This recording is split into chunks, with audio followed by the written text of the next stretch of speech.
الحمدللہ رب العالمین والصلاة والسلام علی سید المرسلین اما بعد فاعوذ باللہ من الشیطان الرجیم بسم اللہ الرحمن الرحیم الصلاة والسلام علیک یا رسول اللہ وعلی آلک واصحابک یا حبیب اللہ الصلاة والسلام علیک یا نبی اللہ وعلی آلک واصحابک یا نور اللہ۔ فیضان قرآن کے سلسلے میں حاضر ہیں اور آج سورۃ النمل کی آیت نمبر 48 سے قرآن پاک کا درس سنیں گے۔ سابقہ آیتوں میں جو تذکرہ چل رہا تھا وہ حضرت صالح علیہ السلام کا تھا۔ آپ کی قوم نے عذاب کا مطالبہ کیا تھا، اس پر حضرت صالح علیہ السلام نے ان کو سمجھایا تھا کہ تمہیں کیا ہے کہ تم اچھائی سے پہلے برائی کی طلب میں جلدی کرتے ہو، یعنی اللہ کا عذاب مانگتے ہو، اور تمہیں کیا ہے کہ تم اللہ تعالیٰ سے مغفرت کی دعا نہیں مانگتے۔ اس پر قوم کے لوگوں نے جواب دیا کہ ہم تو معاذ اللہ آپ کو اور آپ پر ایمان لانے والوں کو منحوس سمجھتے ہیں کہ جب سے تم لوگوں نے یہ کام شروع کیا ہے ہم مختلف قسم کی مصیبتوں میں اور تکلیفوں کے اندر مبتلا ہو رہے ہیں۔ اب اس کے بعد پھر آخر میں قوم نے مطالبہ کیا تھا کہ اے صالح علیہ السلام اگر تم اللہ کے رسول ہو تو ہمیں کوئی معجزہ دکھاؤ۔ آپ علیہ السلام نے ان سے فرمایا کہ بتاؤ تمہیں کیسا معجزہ دیکھنا ہے؟ تو انہوں نے مطالبہ کیا کہ یہ جو پہاڑ ہے اس پہاڑ سے ایک اونٹنی نکلے اور وہ اونٹنی بہت بڑی ہو اور وہ نکلتے ساتھ ہی بچے کو جنم دے۔ چنانچہ حضرت صالح علیہ السلام کی دعا سے اللہ تعالیٰ نے اس پہاڑ سے ایک اونٹنی کو برآمد کیا۔ وہ بہت لحیم و شہیم اور جسیم بہت بڑی اونٹنی تھی اور اس نے پہاڑ سے نکل کے بچے کو بھی جنم دیا۔ حضرت صالح علیہ السلام نے ان سے فرمایا ہوا تھا قوم سے کہ اس اونٹنی کو نقصان پہنچانے کا قصد نہ کرنا اور اسے تکلیف نہ دینا، ایسا نہ ہو کہ خدا کا عذاب تمہارے اوپر آ جائے۔ یہاں تک جو واقعہ ہے یہ چلتا آ رہا ہے۔ اب اس کے بعد اللہ تعالیٰ اس قوم کے لوگوں کی کچھ حرکتیں بیان کرتا ہے۔ انہوں نے کیا کیا اللہ تعالیٰ ارشاد فرماتا ہے، فرمایا بسم اللہ الرحمن الرحیم وَكَانَ فِي الْمَدِينَةِ 9 رَهْطٍ يُفْسِدُونَ فِي الْأَرْضِ وَلَا يُصْلِحُونَ قَالُوا تَقَاسَمُوا بِاللَّهِ لَنُبَيِّتَنَّهُ وَأَهْلَهُ ثُمَّ لَنَقُولَنَّ لِوَلِيِّهِ مَا شَهِدْنَا مَهْلِكَ أَهْلِهِ وَإِنَّا لَصَادِقُونَ۔ اور شہر میں 9 آدمی تھے جو زمین میں فساد کرتے تھے اور اصلاح نہیں کرتے تھے۔ انہوں نے آپس میں اللہ کی قسمیں کھا کر کہا ہم ضرور رات کے وقت صالح اور اس کے گھر والوں پر چھاپا ماریں گے، پھر اس کے وارث سے کہیں گے کہ اس گھر والوں کے قتل کے وقت ہم حاضر نہ تھے اور بے شک ہم سچے ہیں۔ جو واقعہ بیان ہوا اس کا خلاصہ یہ ہے کہ قوم کی اکثریت تو ویسے ہی حضرت صالح علیہ السلام کے خلاف تھی، لیکن قوم کے اندر 9 افراد ایسے تھے جو انتہائی شریر تھے، جو مفسد تھے، فسادی تھے، جن کے بارے میں اللہ تعالیٰ نے فرمایا کہ 9 افراد ایسے تھے جو زمین میں فساد تو کرتے تھے، اصلاح کوئی نہیں کرتے تھے۔ ان افراد نے ایک مرتبہ مل کر قسم کھائی کہ اللہ کی قسم ہم رات کے وقت حضرت صالح علیہ السلام کے گھر پر حملہ کریں گے اور صالح علیہ السلام اور ان کے گھر والوں کو معاذ اللہ شہید کر دیں گے۔ یہ باتیں انہوں نے آپس میں قسم کھا کر کہی اور ساتھ یہ بھی طے کر لیا کہ اگلے دن اگر ان کے ورثاء نے ہم سے مطالبہ کیا کہ بھئی تم لوگ شریر تھے اور تم نے فساد برپا کیا اور تم نے شہید کیا، تو ہم صاف بول دیں گے کہ بھئی ہمیں تو کوئی پتہ ہی نہیں، ہم تو وہاں موجود ہی نہیں تھے، جب انہیں ہلاک کیا گیا، جب انہیں شہید کیا گیا ہم تو تھے ہی نہیں وہاں پر، اور ہم اپنی اس بات میں سچے ہیں۔ یہ ان لوگوں نے اپنا پلان کیا اور تیاری کر لی کہ رات کے وقت حضرت صالح علیہ السلام اور ان کے ساتھ ایمان والوں کو معاذ اللہ شہید کر دیں گے۔ انہوں نے اپنی سازش کی، اللہ تعالیٰ نے اس سازش کا کیا جواب دیا؟ اگلی آیت کے اندر ارشاد ہوتا ہے، فرمایا وَمَكَرُوا مَكْرًا وَمَكَرْنَا مَكْرًا وَهُمْ لَا يَشْعُرُونَ فَانظُرْ كَيْفَ كَانَ عَاقِبَةُ مَكْرِهِمْ أَنَّا دَمَّرْنَاهُمْ وَقَوْمَهُمْ أَجْمَعِينَ فَتِلْكَ بُيُوتُهُمْ خَاوِيَةً بِمَا ظَلَمُوا إِنَّ فِي ذَلِكَ لَآيَةً لِقَوْمٍ يَعْلَمُونَ وَأَنْجَيْنَا الَّذِينَ آمَنُوا وَكَانُوا يَتَّقُونَ، اور ان لوگوں نے سازش کی اور ہم نے اپنی خفیہ تدبیر فرمائی اور وہ غافل رہے، تو دیکھو کہ ان کی سازش کا کیسا انجام ہوا، ہم نے انہیں اور ان کی ساری قوم کو ہلاک کر دیا۔ تو یہ ان کے گھر ان کے ظلم کے سبب ویران پڑے ہیں، بے شک اس میں جاننے والوں کے لیے نشانی ہے، اور ہم نے ان لوگوں کو بچا لیا جو ایمان لائے اور ڈرتے تھے۔ اللہ تعالیٰ نے ارشاد فرمایا کہ 9 لوگوں نے مل کر سازش کی، صالح علیہ السلام اور ان کے ساتھیوں کو شہید کر دیں گے۔ فرمایا انہوں نے سازش کی اور ہم نے اپنی خفیہ تدبیر فرمائی۔ مکر کا ترجمہ سازش بھی ہوتا ہے، مکر کا ترجمہ فریب بھی ہوتا ہے، اور مکر کا ترجمہ خفیہ تدبیر بھی ہوتا ہے۔ جب یہ لفظ اللہ تعالیٰ کے لیے ذکر ہو تو اس کا ترجمہ خفیہ تدبیر کے ساتھ کیا جاتا ہے۔ اسی طرح اگر کسی جگہ یہ نبی کی طرف کسی جگہ منسوب ہو تو وہاں پر بھی اس کا ترجمہ جو ہے وہ تدبیر، خفیہ تدبیر اور پلاننگ کے ساتھ کیا جاتا ہے، جو ادب والے الفاظ ہیں۔ بے ادبی کے الفاظ معاذ اللہ، فریب، دھوکہ، سازش، اس طرح کے الفاظ استعمال نہیں کیے جاتے۔ تو اللہ تعالیٰ نے فرمایا کہ ان لوگوں نے سازش کی اور ہم نے اپنی خفیہ تدبیر فرمائی۔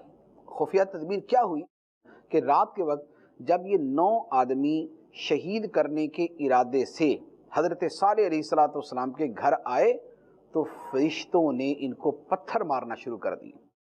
پتھر مارے، اب ان لوگوں کو پتھر تو لگ رہے تھے، مارنے والے نظر نہیں آ رہے تھے، تو یہ چیختے ہوئے چیختے رہے حتیٰ کہ فرشتوں نے پتھر مار مار کر انہیں ہلاک کر دیا۔ تو یہ 9 آدمی تو فرشتوں کے پتھر مارنے سے مرے، اور بقیہ جو قوم تھی اللہ تبارک و تعالیٰ کی ان فرشتوں نے چیخ ماری، اور اس چیخ کی شدت کی وجہ سے، اس چیخ کی ہیبت اور اس کے زور کی وجہ سے پوری کی پوری قوم جو ہے وہ تباہ و برباد ہو گئی۔ حضرت صالح علیہ السلام اور ان کے ساتھیوں کو اللہ تبارک و تعالیٰ نے پہلے ہی بچا لیا۔ تو اب اللہ تعالیٰ فرماتا ہے تو دیکھو ان کی سازش کا کیسا انجام ہوا، ہم نے انہیں اور ان کی ساری قوم کو ہلاک کر دیا، سازشیوں کو اور سازشیوں کی قوم کو ہلاک کر دیا۔ تو یہ ان کے گھر ویران پڑے ہوئے، ان کے ظلم کی وجہ سے برباد ہو گئے۔ اب ویران پڑے ہوئے تو بے شک اس میں صاحب علم کے لیے عبرت کی نشانی ہے کہ جو خدا کے رسول کے مقابلے میں کھڑا ہوتا ہے اور خدا کی نافرمانی کھلم کھلا اور اعلانیہ کرتا ہے، چیلنج کرتا ہے، اس کے ساتھ کیسا معاملہ کیا جاتا ہے۔ تو فرمایا کہ ہم نے انہیں ہلاک کر دیا، جبکہ ایمان والوں کو اور تقوی والوں کو ہم نے نجات عطا فرمائی۔ تو یہ حضرت صالح علیہ السلام اور ان کی قوم ثمود کا اللہ تعالیٰ نے تذکرہ فرمایا۔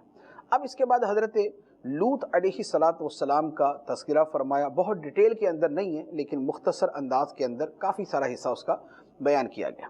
لوط علیہ السلام کی قوم کی جو خرابی تھی وہ ہم کئی مرتبہ بیان کر چکے کہ آپ کی قوم کی جو برائیاں اور جو ان کی خباثتیں تھیں، ان میں ایک بہت بڑی حرکت اور بہت بڑا گناہ تھا، وہ تھا ہم جنس پرستی، معاذ اللہ مردوں کے ساتھ بد فعلی کرنا۔ لوط علیہ السلام نے اپنی قوم کو اس کے اوپر سمجھایا، جو سمجھایا اللہ تعالیٰ نے قرآن پاک میں بیان فرمایا۔ ارشاد ہوتا ہے وَلُوطًا إِذْ قَالَ لِقَوْمِهِ أَتَأْتُونَ الْفَاحِشَةَ وَأَنْتُمْ تُبْصِرُونَ أَإِنَّكُمْ لَتَأْتُونَ الرِّجَالَ شَهْوَةً مِّن دُونِ النِّسَاءِ بَلْ أَنْتُمْ قَوْمٌ تَجْهَلُونَ۔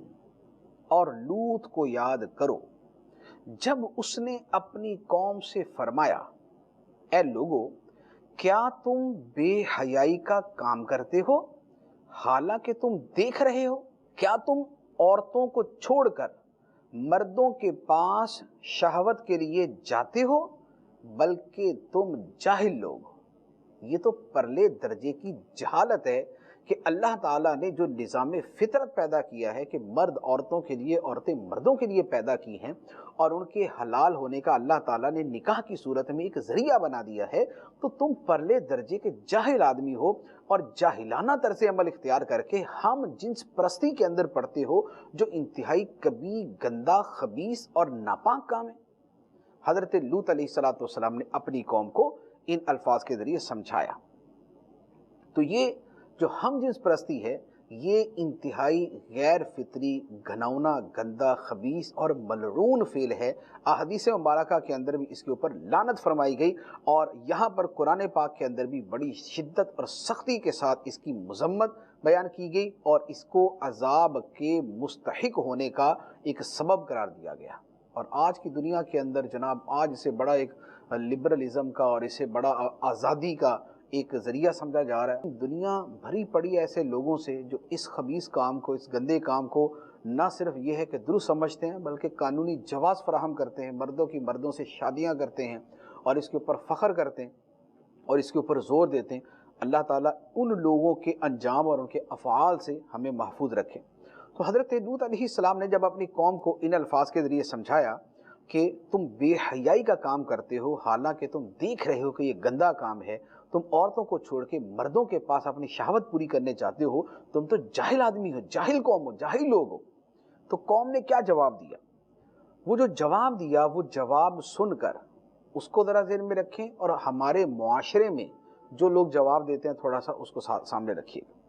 اللہ تعالیٰ فرماتا ہے فما کان جواب قومه الا ان قالوا اخرجوا آل لوط من قريتكم انهم اناس يتطهرون فانجيناه واهله الا امرأته قدرناها من الغابرين وامطرنا عليهم مطرا فساء مطر المنذرين۔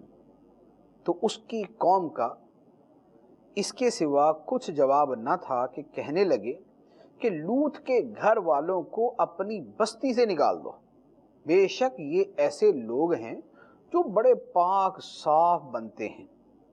تو ہم نے لوط اور اس کے گھر والوں کو نجات دی، مگر اس کی عورت کو ہلاک کر دیا۔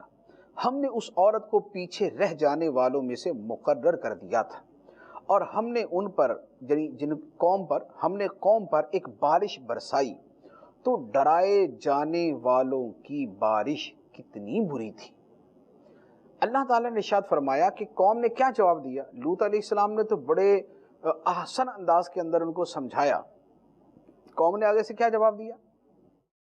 قوم نے کہا کہ یہ جو ہمیں سمجھانے والے ہیں ان کو بستی سے نکال دو۔ لوط علیہ السلام ہمیں سمجھاتے ہیں، ان کو بستی سے ہی نکال دو، یہ بڑے پاک صاف بنتے پھرتے ہیں، بڑے اپنے آپ کو پارسا سمجھتے ہیں، بڑے اپنے آپ کو طاہر اور پاکیزہ سمجھتے ہیں، ایسوں کو بستی سے نکال دو، ہماری بستی میں ایسے پاکیزہ لوگوں کی ضرورت ہی نہیں۔ یہ تھا اس سرکش قوم کا جواب۔ یہاں پر وہ ایک بڑا خوبصورت شعر ہے شاعر مشرق کا، جو تھا ناخوب بتدریج وہی خوب ہوا، کہ غلامی میں بدل جاتا ہے قوموں کا ضمیر۔ کہ جو شے غلط ہوتی ہے آہستہ آہستہ وہ شے صحیح شمار کی جانے لگتی، وہ درست شمار کی جانے لگتی ہے۔ کیوں؟ اس لیے کہ غلامی کے اندر قوموں کے ضمیر بدل جاتے ہیں۔ جب کسی برائی کے اندر کوئی قوم مبتلا ہوتی ہے تو آہستہ آہستہ اس کی برائی نظر سے ختم ہوتی جاتی ہے، پھر وہ برائی اچھائی میں بدل جاتی ہے۔